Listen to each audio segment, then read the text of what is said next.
A graça e a paz, irmãos.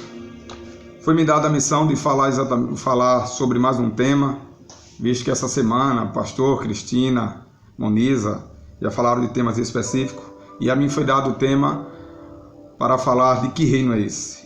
E eu escolhi como texto Marcos 1, 14 e 15, que diz assim: E depois que João foi entregue à prisão, veio Jesus para a Galiléia, pregando o evangelho do reino de Deus, e dizendo: O tempo está cumprido, e o reino de Deus está próximo. Arrependei-vos e credes no evangelho.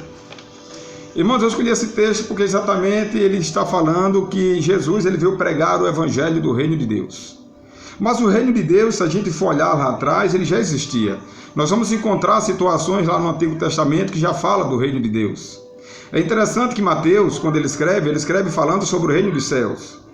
Marcos, Lucas e João sobre o reino de Deus.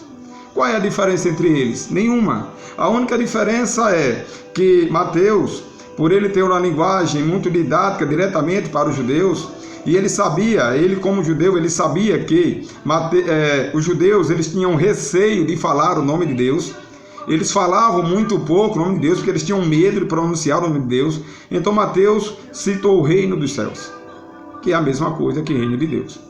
Mas eu creio, irmãos, que isso começou lá atrás quando Deus escolheu Abraão, quando de Abraão surgiu a sua família, seus filhos, seus netos, e chegando lá até Moisés, na libertação do povo do Egito, quando o Senhor entrega os 10 mandamentos para Moisés, dizendo: Olha, Moisés, este povo que eu escolhi para ser meu povo, este povo que eu escolhi para ser a nação santa, o povo adquirido, o povo escolhido por mim, mas, Moisés, eu darei a você leis, estatutos, mandamentos, regras, padrões que esse povo precisa, que o meu povo precisa cumprir para se encontrar diante de mim. E aí o Senhor ele dá os 10 mandamentos a Moisés. Esses mandamentos todos é conhecido por todos nós. Amarás o Senhor teu Deus em primeiro lugar, não terás outro Deus além de mim, não matarás, não furtarás, não adulterarás, enfim. Esses mandamentos são conhecidos da igreja. E até então o reino de Deus, ele vem sendo representado por homens. Foi representado por Abraão, foi representado por Moisés, foi representado por Jacó, por Isaac, foi representado por José, foi representado por Josué, pelos juízes, pelos profetas, reis. Mas, irmãos, eu acredito que esse era o primeiro estágio do reino de Deus. Essa era a primeira temporada do reino de Deus, porque Deus tinha algo muito maior referente ao seu reino. E o segundo estágio, ele aparece com Jesus Cristo. Esse segundo estágio, ele vem dizendo que, olha, o primeiro estágio foi representado por homens e mulheres, mas o segundo estágio será representado por mim mesmo. Eu mandarei o meu Filho, a segunda pessoa da Trindade Santa, para me representar na terra. Quando Jesus chega à terra, o reino de Deus se faz presente na terra. O reino de Deus, irmão, se faz presente na terra e habita entre nós. Ele está entre nós. Diferentemente do que muita gente fala, que o reino de Deus está dentro de nós. Não, o reino de Deus está entre nós. Quem está em nós é o Espírito Santo. É diferente. O Espírito e reino são duas coisas completamente diferentes. E, irmãos, Jesus inaugura aqui o segundo estágio. O segundo e último estágio. Agora o reino de Deus se faz presente com Jesus. E Jesus ele começa a pregar o evangelho usando as boas-aventuranças, usando as parábolas para explicar aos seus discípulos, às pessoas que lhe ouviam, figuras, situações figurativas para explicar realmente o que seria o reino de Deus. E Jesus, ele fala sobre as bem-aventuranças. As bem-aventuranças, ele fala exatamente o que é que uma pessoa precisa ser para herdar o reino de Deus. Em Mateus 5, do 1 ao 9, ele vai dizer assim, olha: Bem-aventurados os pobres de espírito, porque deles é o reino de Deus. Bem-aventurados que choram, porque eles serão consolados. Bem-aventurados os mansos, porque eles herdarão a terra, herdarão o reino. Bem-aventurados que têm fome e sede de justiça, porque eles serão fartos. Bem-aventurados os misericordiosos, porque eles alcançarão misericórdia. Bem-aventurados os limpos de coração, porque eles verão a Deus, eles entrarão no reino de Deus. Bem-aventurados os pacificadores, porque eles serão chamados filhos de Deus. Bem-aventurados que sofrem perseguições por causa da justiça, porque deles é o reino de Deus, o reino dos céus. Bem-aventurados sois vós, quando vos injuriares e perseguirem, e mentindo disserem todo o mal contra vós por minha causa. Irmãos, aqui ele dá a primeira dica, as primeiras situações, as primeiras dicas do que é ser reino, do que você precisa ser para alcançar o reino de Deus.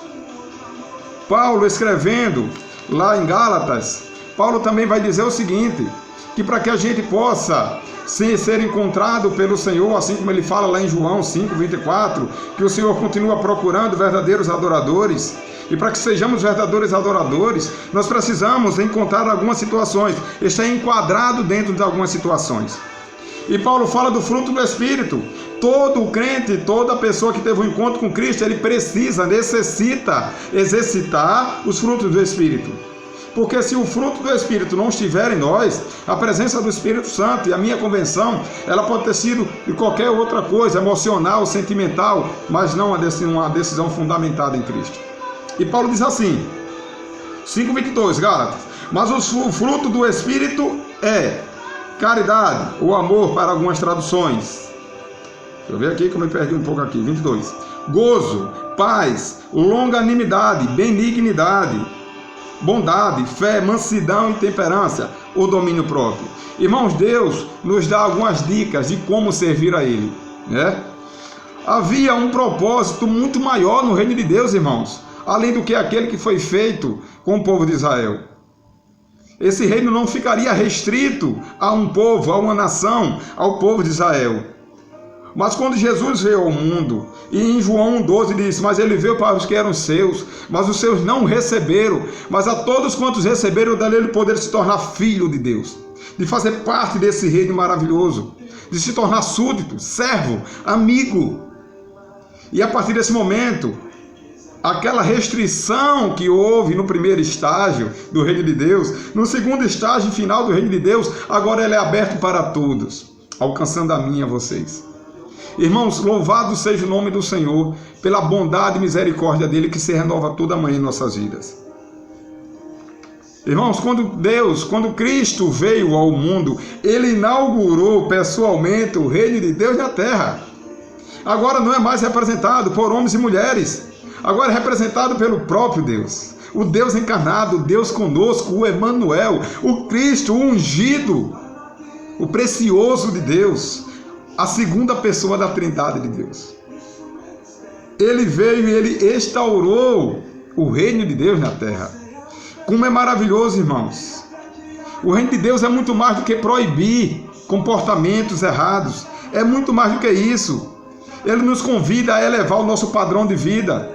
Ele nos convida a elevar todos os dias a nossa vida emocional, espiritual. Ele nos convida a parecer cada dia mais com Ele. Eu preciso parecer com Cristo. Eu represento Cristo, eu sou a imagem de Cristo. E quando o reino de Deus se faz presente em mim, tudo isso passa a existir dentro de mim. Onde Cristo há, irmãos, onde Cristo está, a vida que Cristo faz parte, a mudança. Não podemos, irmãos, e não devemos ser os mesmos.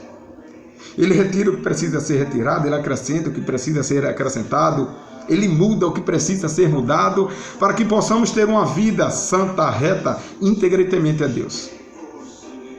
Irmãos, o interessante é saber que o Cristo estabeleceu padrões para cada um de nós, e esses padrões nos ensinam a parecer cada dia mais com Ele. Cristo veio com uma missão, a missão de representar, de colocar Deus, que Deus se tornasse visível diante dos homens através dele. E nós hoje somos esse representante de Cristo. Nós somos pequenos cristos, cristãos, que representamos Cristo. Glórias a Deus por isso, irmãos. Nós servimos um Deus que ele tem como sede própria o céu. Ele parece muito com o reino dos homens, mas o reino dos homens é falível. Ele acaba, ele tem fim. O reino de Deus é infalível, ele é eterno, ele não tem fim. O reino de Deus foi estabelecido no próprio céu, no trono da graça, na misericórdia de Deus. Glorificado e exaltado seja o nome do Senhor. Irmãos, o trono de Deus é superior a todo e qualquer um outro trono que já existiu e que vem a existir. Porque o trono de Deus é estabelecido em Cristo. Foi Cristo que veio pessoalmente e estabeleceu esse reino. Irmãos, Ele nos convida nesta manhã. Ele convida você, Ele me convida a cada dia mudar, buscar a face do Senhor, buscar o Senhor em primeiro lugar, e todas as outras coisas lhe serão acrescentadas.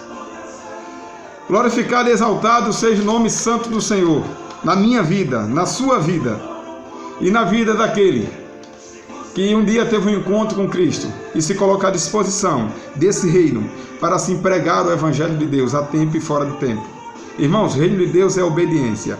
Reino de Deus é você levar uma vida santa, procurar ter uma vida cada dia mais regrada na Bíblia e na oração. Que a graça e a paz do Senhor Jesus, irmãos, permaneça sobre a sua vida e que você tenha a convicção do Deus que você serve, do Deus que desceu do trono da sua glória e veio aqui estabelecer o seu próprio trono. Aqui, Ele veio, habitou entre nós. Ele veio, instaurou o reino de Deus entre nós, para que eu e você tivesse acesso a esse Deus Todo-Poderoso. Que a graça e a paz do Senhor Jesus, irmãos, repousem sobre a tua vida e te dê a paz. Em nome de Jesus.